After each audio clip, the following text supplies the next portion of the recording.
I listened to part of the president's speech, and I also listened to your review of your review of the speech itself.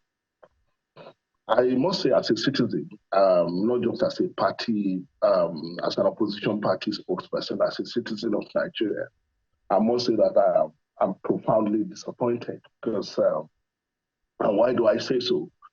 The 65th anniversary of a nation like Nigeria, or any nation at all, is quite significant.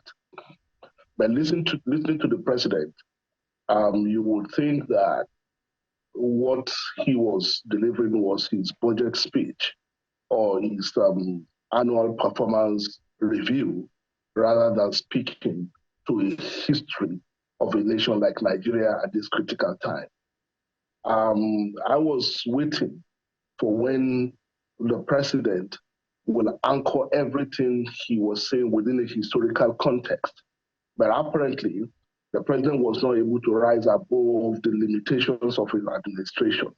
He saw it as an opportunity to campaign. He saw it as an opportunity to say, oh, this is what we have done, this is what we have done, this is what we have done. And if that is not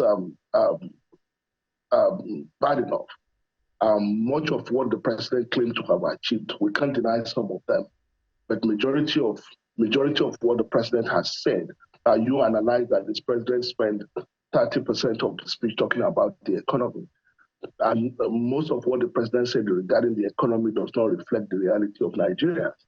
And if you go out and ask the press and ask Nigerians the meaning of, for me, the way I will sum it up is that yet again, the president's speechwriters fail to understand the historical significance of this moment.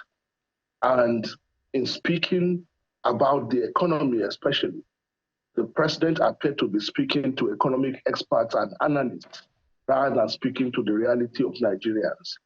And it's quite shocking, profoundly shocking indeed, that the president spoke about, you said that the president spoke about security.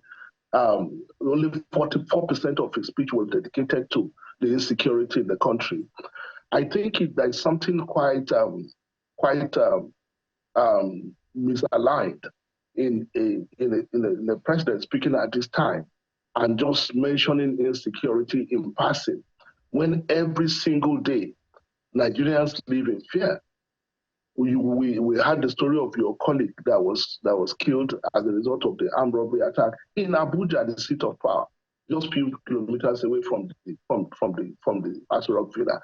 My state, Kwara State, used to be one of the safest states in the country. Now whole villages have been sacked and people being murdered in broad daylight without any let or hindrance. Nobody is disturbing them. The president is talking about gallant soldiers. The number of our military men that are being killed every single day with impunity by bandits is unspeakable. And let us not make a mistake. Even the numbers that are being reported are grossly underreported if you know what is going on. So for me, I think it's a big disappointment that the president did not understand the historical significance of this moment and rather chose to use the budget speech to say, oh, this is what my government has done. It is not about the 65th anniversary, or independent anniversary of Nigeria. It's not about his government. It's about the country. And the president failed to speak to the country. He failed to speak to the reality. He failed to speak to our past, and he failed to inspire our future. And I find it quite disappointing that the president is speaking like a party man rather than as a national leader that is occupying this seat at this time in history. So I will stop there if you have another so that we can continue.